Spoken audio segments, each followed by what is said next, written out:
Hi everyone, thank you for joining us for this pre-conference webinar. We're so excited to see you all next month for the Advancing Justice Conference, which is just around the corner on April 11th to 13th in Washington, D.C.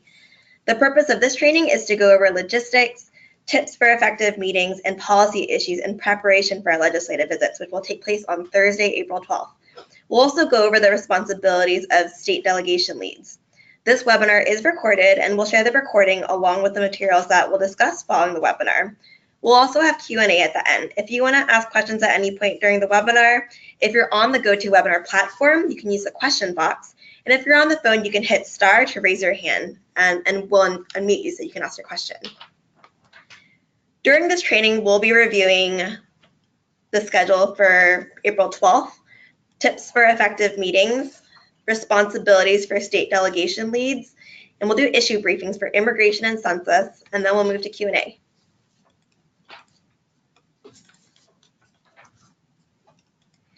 The conference will take place at the Hyatt Regency Washington on Capitol Hill, and legislative visits will take place on Thursday. On that day, we will begin the conference with welcoming remarks and an opening plenary panel discussion featuring policymakers who will share their insights on effective advocacy. Our Capacity Building Institute will also be taking place that day. Skills building training sessions will be offered twice, with sessions repeating in the morning and afternoon. The morning sessions will take place from 10:15 to 12:45, and the afternoon sessions will run from 1:30 to 4. Our goal is for conference participants to participate in legislative visits and one training session. Conference participants will meet with their congressional representatives throughout the day and will close with caucus sessions and dinner. Meetings are being scheduled with your senators and/or members of Congress right now. Please be sure to fill out the scheduling Google form if you haven't done so already. It was included in the message you got from Eventbrite and will be sent to you again after this webinar. We'll be requesting meetings based off what you input in the scheduling Google form, so please do so by Friday COB. Each person will have 2 to 3 meetings scheduled, and this will allow you to participate in both the visits and also the Capacity Building Institute. If you'd like to do additional visits, drop-bys are encouraged for offices we are not able to secure meetings with. We're currently confirming our meeting schedule, and you'll be receiving a preliminary schedule next week on Thursday, April 5th, and then also a final schedule by Tuesday, April 10th. There will also be a legislative visits table at the conference to assist you. If you need support during the conference, stop by the table. You'll be greeted by the friendly faces of Farhana and Nisha, who are helping to coordinate your day of visits. Hey guys. Hi. And they'll be available to answer any questions you might have. Farhana's been scheduling your meetings, and Nisha will be supporting our state leads during the conference. State leads and their delegations will be receiving their meeting schedules from Nisha next week. There are 2 folders of materials being prepared for your visits. First, there's a folder of internal materials. Please be sure to pick up your schedule and folder at the legislative visits table. Your schedule of legislative visits will include the date, the time, the staff you're meeting with and their contact information, and also the meeting location. During this webinar, we'll go over the map of Capitol Hill, tips for legislative visits, the report back form, and talking points. These are all internal materials that you will be keeping with you during the legislative visit. Second, there's going to be a folder of leave behinds noted in orange on the slide. State leads will pick up folders with leave behind materials at the legislative visits table at the conference. State leads will get multiple leave behind folders. The materials highlighted in orange are the leave behinds that will be left with the offices you're meeting with. They include an overview of our conference and affiliation and backgrounders on immigration and census. You're also welcome to leave behind additional material specific to your organizations and the issues you work with. All of these documents will also be uploaded to a shared Google Drive so that you can access them electronically. Most of the documents are already in the Google Drive, so check them out. And check back next week to find more materials on the census and the conference. Each group should prepare for their meeting ahead of time, so please plan to huddle for at least 10 minutes in person to touch base. You can also coordinate via email if that works better. Each legislative visit meeting is scheduled, or it's estimated to take approximately 15 to 20 minutes. So at the start of the meeting, introduce yourselves and your organization. Why are you here? Where are you based? And what does your organization do? Also, identify any constituents in the group. And give an overview of what you'd like to talk about during your meeting. We'll be providing sample talking points for immigration and census, 2 issues that are really important to our organization. When you are meeting When you're preparing for your meeting, define and assign roles. Who will speak? Everyone should introduce themselves, but determine among your group who wants to speak and on what topics and in what order. Things might change during the meeting, which will flow more of like a conversation, but it's recommended that you plan ahead. And also designate one person to take notes on any commitments or follow-up needs. And also do your research before the meeting. What is the office's stance on issues that you want to talk about? Are they a champion for the issue? Are they a supporter? Do they not have a public position, or do they need further education from us? And outside of immigration and census, are there other topics that you'd like to talk about? If so, is this a federal issue that a member of Congress can have an impact on? And lastly, who in your group is a constituent and what stories can you tell? And lastly, plan out your meeting logistics. What time and where is your meeting? What is the staff member's contact information in case you need to get in touch? These will also be included in the meeting schedule that we'll provide. So for those of you who are new to legislative visits in DC, this is a map of Capitol Hill.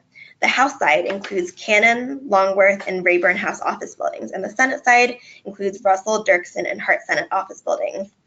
The Hyatt Regency, which is where the conference is taking place, is 2 blocks from the Senate side. It can take approximately 15 minutes to get between the House and Senate sides. Additionally, if there are events taking place in those buildings, it can take 10 to 15 minutes to get through security. We're scheduling your meetings with this in mind, and during your meetings, please also keep track of time and plan accordingly. As you conduct your meetings, these are best practices to consider. First, be on time, and more importantly, be confident. Speak clearly and succinctly, and at the start of the meeting, introduce yourself and your organization. Identify constituents in your group, and if you're comfortable, share personal stories. Stay on track, but be flexible. You'll plan out your agenda ahead of time, but the meeting will be a conversation with the staff member who may have questions or want to spend more time on a certain topic. So stay on track and cover all the issues you'd like to discuss, but also be flexible if things don't follow exactly what you had planned. And don't make things up. It's okay to say that you don't know something and offer to follow up with that information. Identify any follow-up items and exchange contact information, and also ask for a contact person for a local office if you don't have it. And lastly, thank the staff member for the meeting. And following up for your meeting, write up notes in your report back form, which we'll go over in the next slide. And also send a thank you note within 24 to 48 hours of the meeting with any follow-up items. You don't have to have those follow-up items completed, but it's good to recap what commitments and action items were discussed. And also identify next steps for continuing to build your relationships. So in reporting back from your meeting, we'll have copies of this report back form in your folders. After the meeting, please let us know what office you met with and what issues were discussed and what was the office's position. Also, did the office make any commitments? For example, a public statement on the issue. Did they offer to talk to party members about supporting this position, or did they offer to connect you to a local office? And then, are there any follow-up items for you or Advancing Justice AHGC staff? For example, have they requested that we send state-specific information, or are we sending any additional fact sheets on the issue? We'll collect your report back forms at the conference to document each meeting, and we're also happy to assist with any follow-up if needed.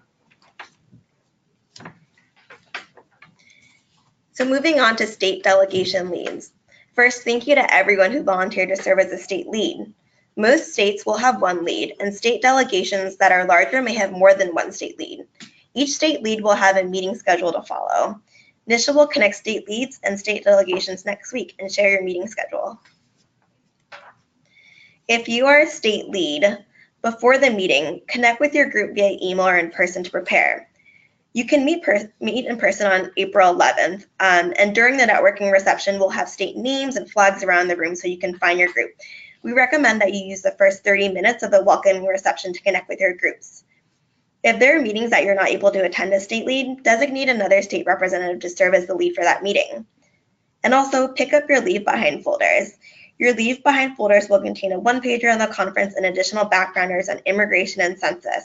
You will leave one folder behind with each meeting you go to. During the meeting, if you're a state lead, introduce your group and why you are meeting. Also leave copies of the leave behind, and also keep your group on schedule for meetings. If you are a state lead after the meeting, send a thank you note with any follow-up items, and also report back on your meeting. As a reminder, there will be a legislative visits table at the conference to assist you. They'll have your schedule, and you can pick up your leave behind folders, and also they'll collect your report back forms after the meeting. They're also available if you have any questions about the different issues that we're talking about, or just for logistics for the day.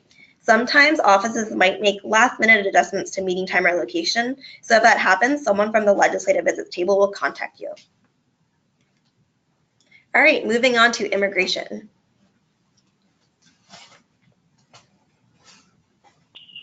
Hi, everyone. This is Megan Essahab, the Director of Immigration Advocacy at Advancing Justice AAJC. We're really excited that you're coming, and for immigration, we'd love for you to prioritize defending our family immigration system. As I'm sure you know, there have been a lot of attacks by the administration over the last year on our family-based immigration system.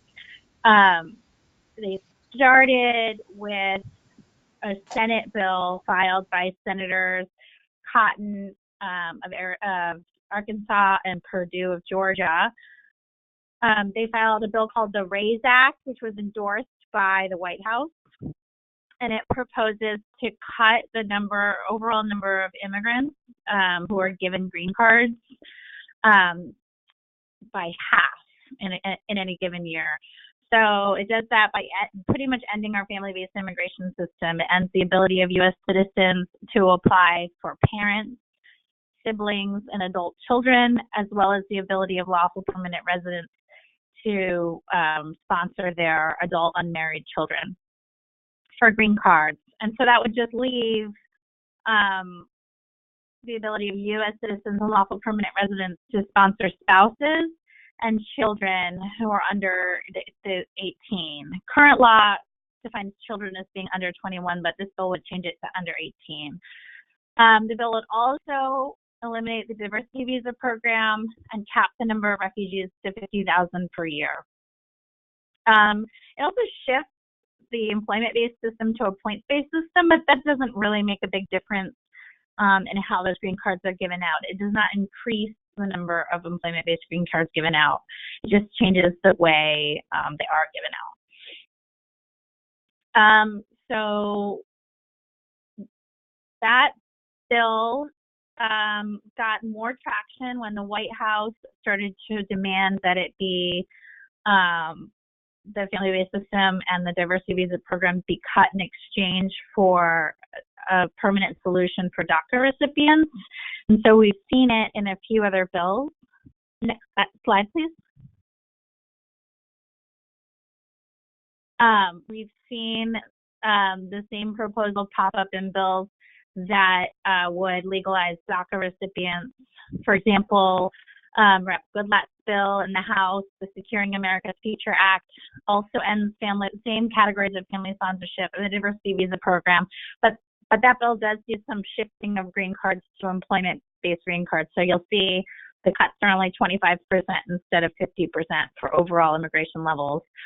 And this slide shows Lamar Smith's bill is basically the same thing as the RAISE Act, but in the House.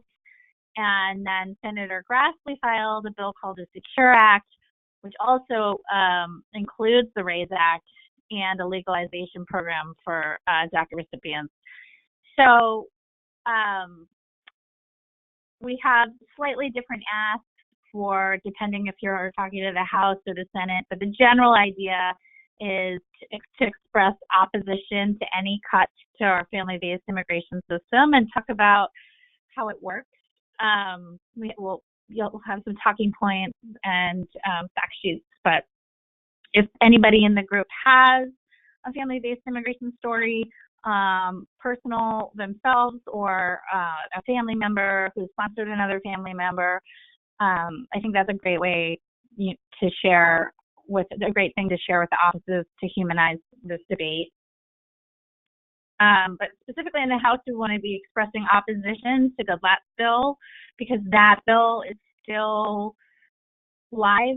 The House Republicans are trying to whip up enough support to put it to the floor for a vote. So it's really important that Republican offices hear opposition to that bill. Next slide, please. And so for Democrats in the House, we have a good family-based immigration bill. Representative Chu has introduced the Reuniting Families Act, and that's a bill that used to be sponsored by Representative Honda, and I know many of your organizations have supported it in the past and this year. And we'd love to get more Democrats to co-sponsor that bill. So the bill would pretty much clear the backlog and the family-based system, and it does that a few different ways: by eliminating the per-country caps, by recapturing green cards that were not used in the 90s,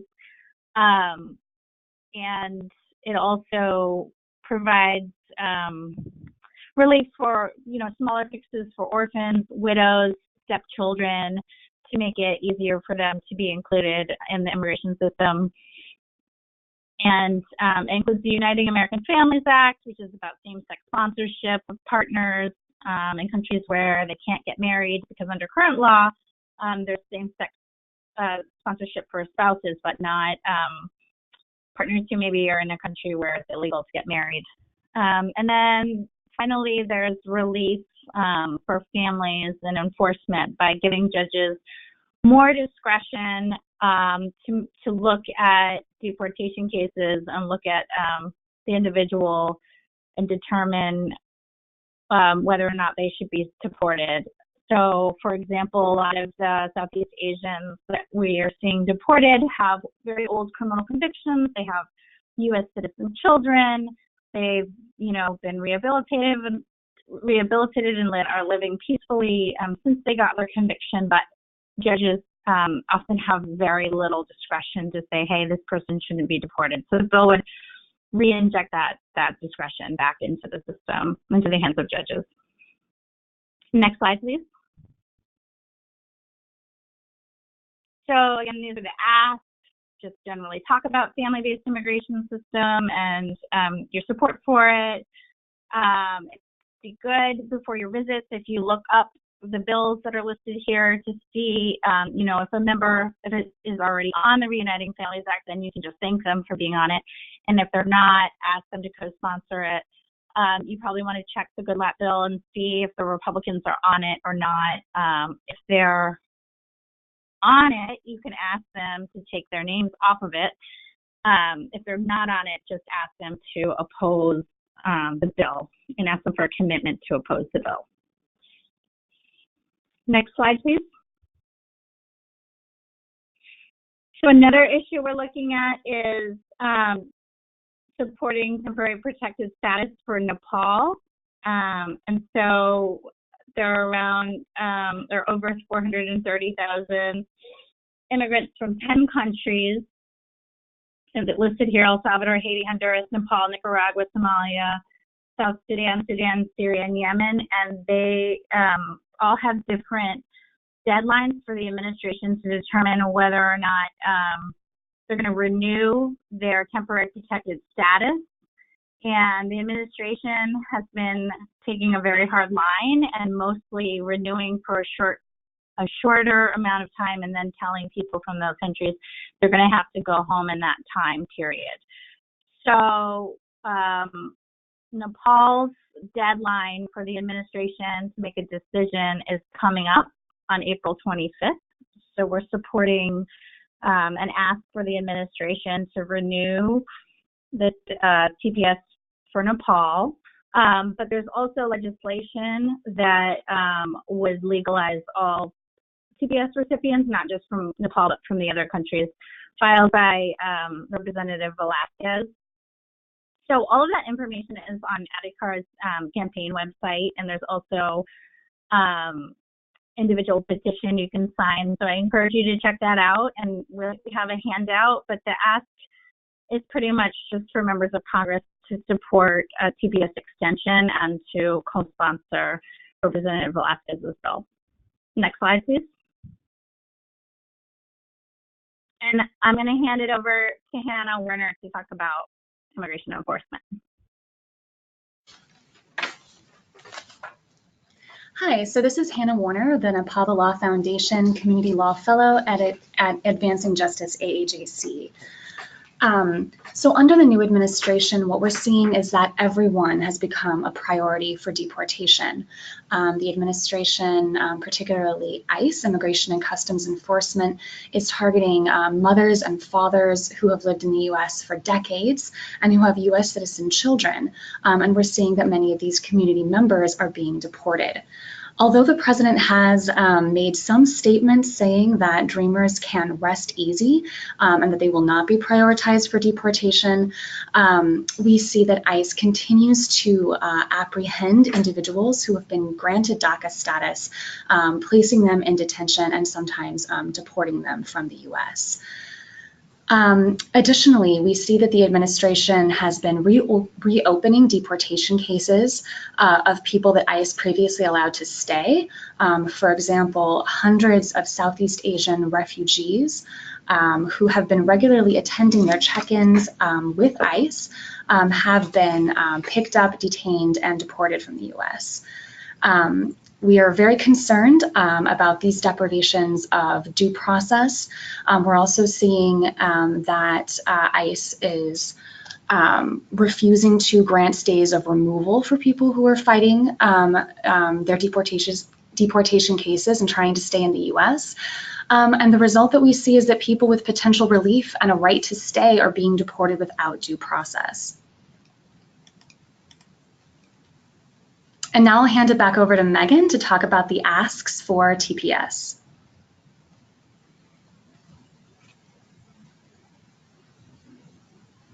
Oh, sorry, I already said what these are, but here are the bills. I think we had a slide out of order. Sorry about that. So Representative Velasquez's bill is called the American Promise Act. So you can check out if your member of Congress is on that bill. And the Senate bill that Adhikar is supporting and that we supported is Senator Van Hollen's Secure Act. Thanks. Next slide, please.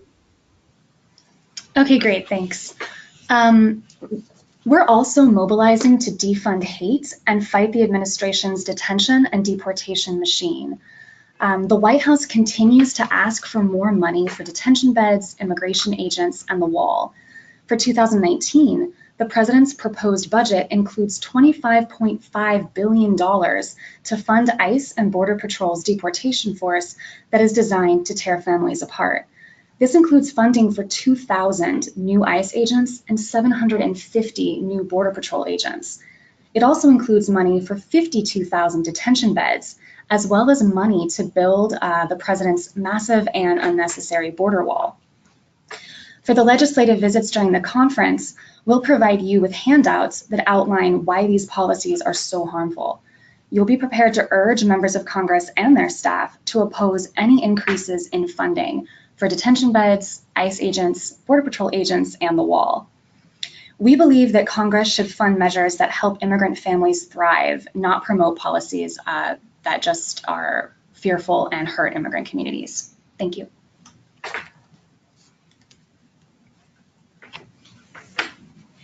And next we'll turn it to Terry to talk about the census. Hi everybody, Terry Almanis, Director of Census and Voting Programs here, and I will go over some information around census that we hope you can help push on the Hill on our legislative day, lobby day. So first, let's talk about why is the census so important. You know, for me, I think the importance of the decennial census really cannot be overstated. It is the foundation of our democracy.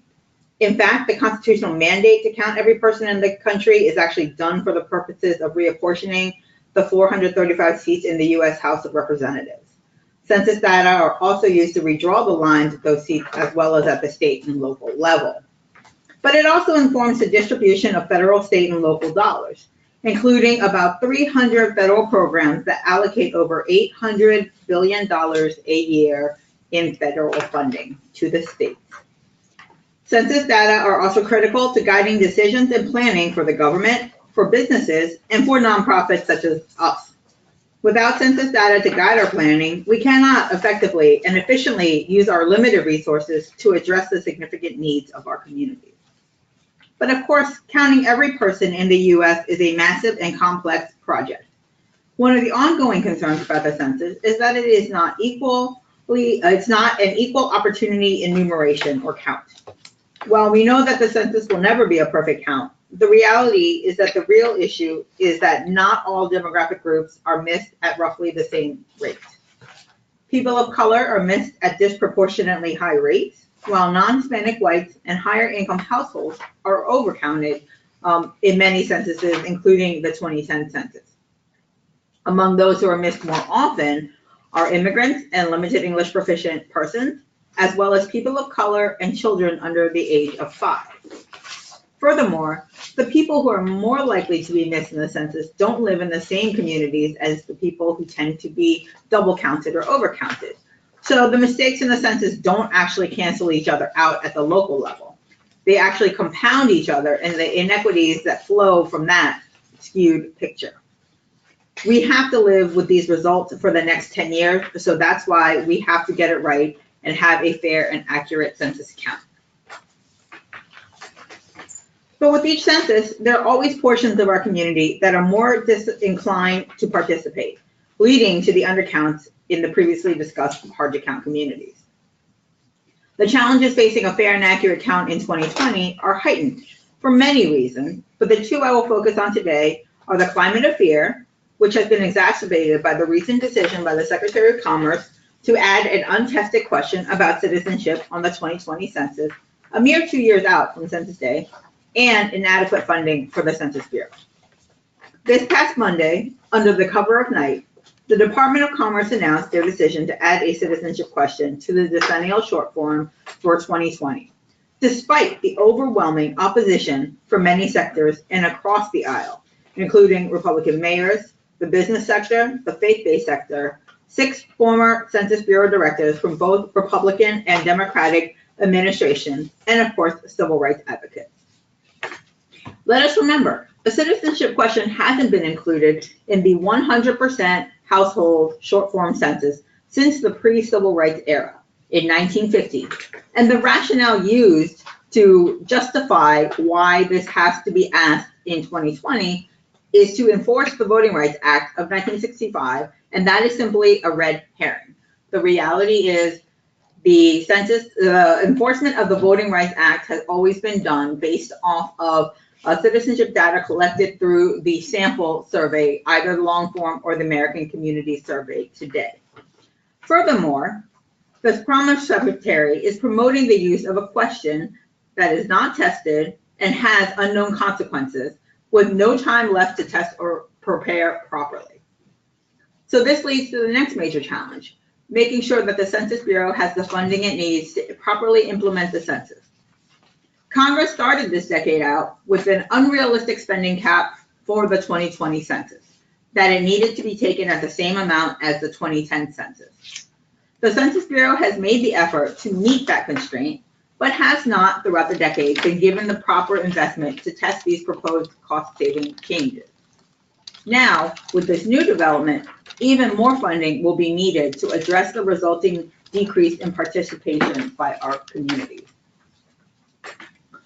So the ask that we will be asking you to make of Congress fall both under appropriations and then around the untested citizenship question addition. So after a decade of underfunding the Census Bureau, Congress finally woke up and realized that the census was in trouble. And this was actually before the announcement of the citizenship question. The recently passed fiscal year 2018 omnibus bill provides for $2.814 billion for the Census Bureau. That represents a $1.344 billion increase over fiscal year 2017 funding, and it is $1.13 billion more than the administration's adjusted fiscal year 2018 budget request. It is important to acknowledge the bipartisan support for this important step to put census preparations back on track and to address growing challenges to a fair and accurate count. This funding provides for a new $50 million contingency fund to meet unforeseen emergencies, an immediate ramp up of the communications and community partnership efforts, which are so critical for our community members, and a requirement that the Census Bureau quickly inform Congress of how it intends to utilize its new resources on behalf of the 2020 census. But what is equally important is that this awareness must result in sufficient funding for the fiscal year 2019 appropriations. Failure to allocate sufficient resources in 2019 will put a fair and accurate 2020 census in jeopardy. So our current ask to keep 2020 census preparations on track and preserve other vital Census Bureau data is $4.735 billion for fiscal year 2019. This is almost $1 billion above the president's request, but it does not take into account the cost implications of asking the citizenship question. So this ask will need to be adjusted in the future as more information and the impacts of this decision come out. Reminder that in fiscal year 2019, the Census Bureau must finalize the 2020 census operational plan based on results from their current dress rehearsal tests. They must finish building the address frame for the census, complete all census preparations, and begin early census operations. So the ask is, we are asking for a minimum of $4.735 billion for the U.S. Census Bureau for fiscal year 2019, but we're also asking that Congress do its job to determine kind of the cost implications of the addition of a citizenship question, and then this number will need to be adjusted to address this last minute change. With respect to the citizenship question itself, we know that this decision compromises the integrity and accuracy of census data planning, preparation, and execution of the 2020 census. We know that this question, the addition of this question, will waste millions of taxpayer dollars that have been spent so far throughout the process, and millions more to make sure that we have the money to try to persuade participation in the upcoming census that will dip because of this addition. So we are calling on Congress to reverse this misguided and unnecessary addition to the census. We know that the Census Bureau has the authority over the Census Bureau process and the taking of the count. And so we are looking to Congress to really step in and fix this mess. So initially we are asking Congress to hold hearings, both oversight on the decision-making process so we understand what went into the process. You know, certainly there have been reports that Secretary Ross had overruled the career folks at the Census Bureau who were against adding this question, in large part because it did not go through the process that the Census Bureau uses to test and ensure quality questions on their surveys, but also important for Congress to press through the appropriations process and appropriation hearing to really try to uncover what the cost implications of this decision will be. How much will it cost to add the necessary field staff to go out and knock on the additional doors that now need to be knocked on for not responding? What cost implications there might be for making sure that there are materials that can help convince people to participate who may be more disinclined to, and also sort of what are the other operational concerns that they might have. Will they need to have more funding to make sure that their hotlines are increase their staffing to answer calls that come in whose volume are likely to increase through this action? So that's one bucket of just hearing, oversight, and really doing their jobs to figure out what happened and what this really means. But then Congress can also move forward on some type of legislative fix. We know that some bills have already been introduced. For example, in the Senate, Senator Schatz has introduced a bill that addresses the late addition of untested questions and topics. We know that Senator Hirono, along with Senator Booker and Senator Menendez, had introduced a bill as well to ensure that a citizenship question is not added to the census form.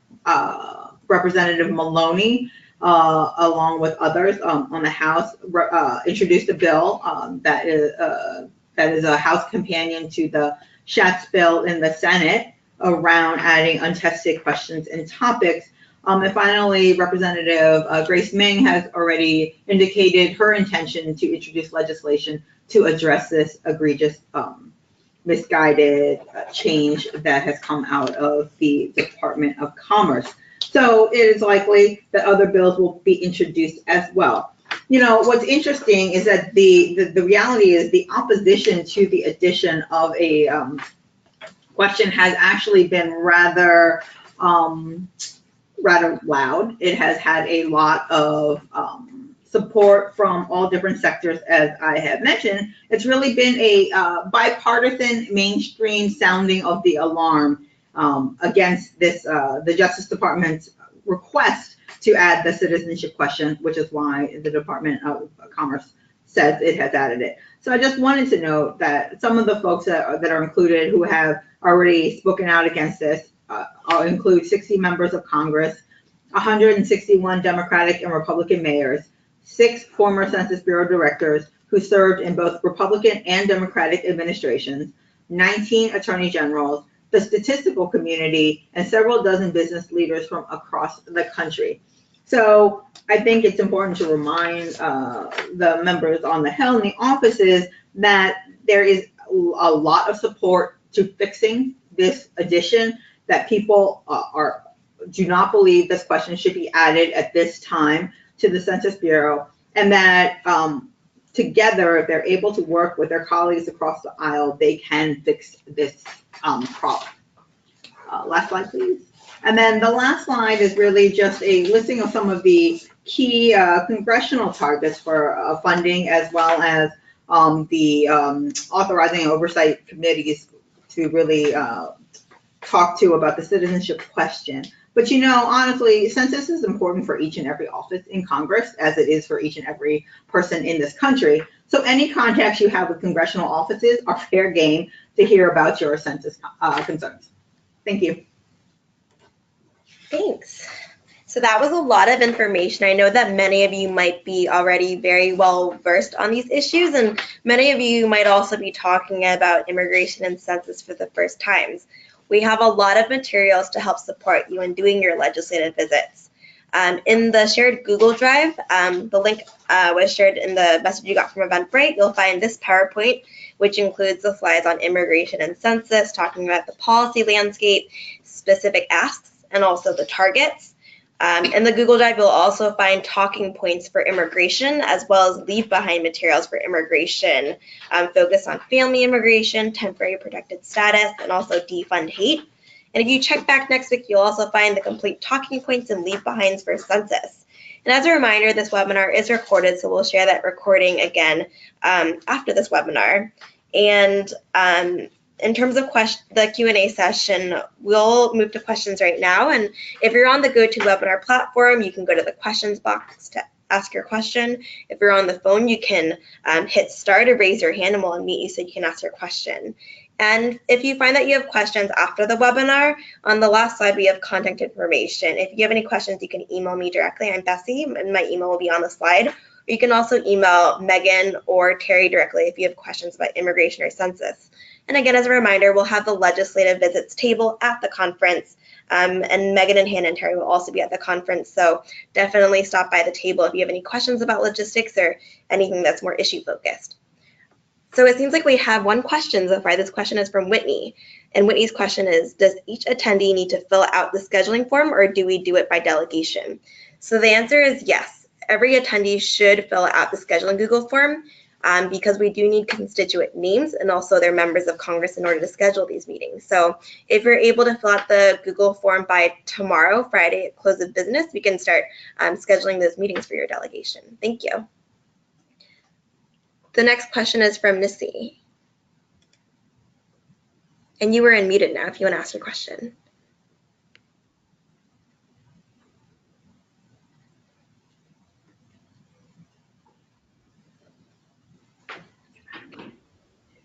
Missy, you're unmuted if you want to ask your question now. All right, if not, we'll move to the next question from Sabrina. Sabrina, your line is unmuted now if you'd like to ask the question.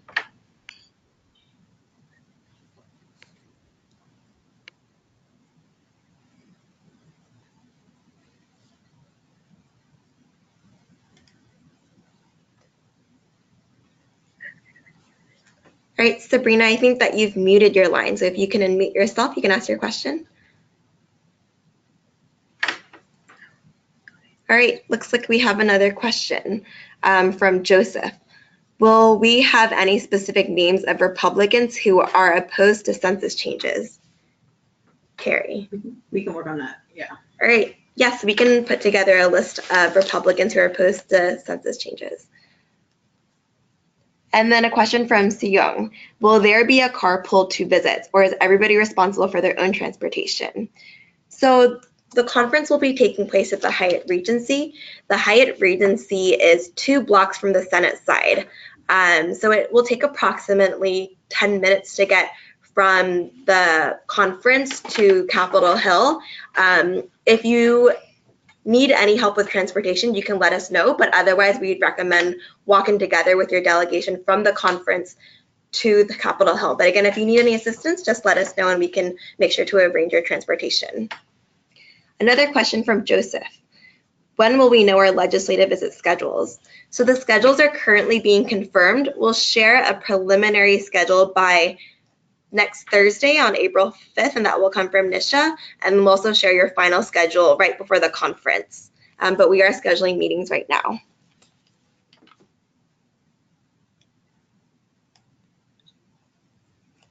The next question is from Stephen. Stephen, we will unmute your line if you want to ask your question.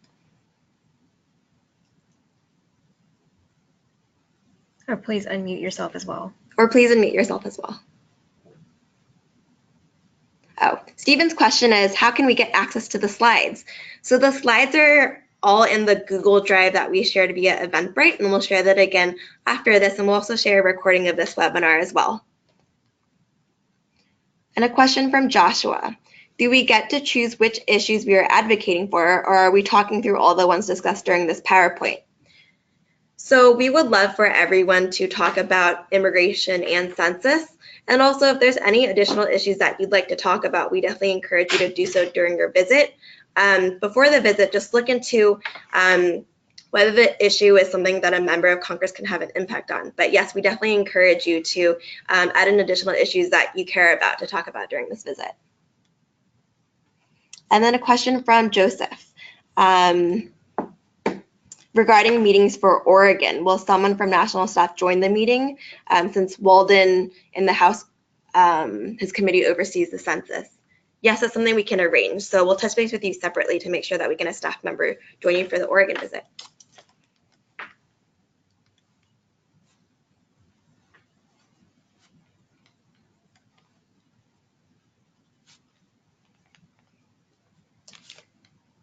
Do we have any other questions? You can either submit it in the question box or you can raise your hand and we can unmute your line.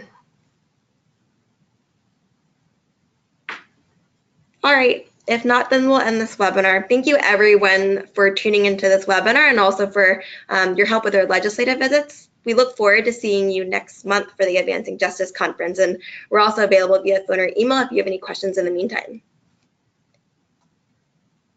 Thank you.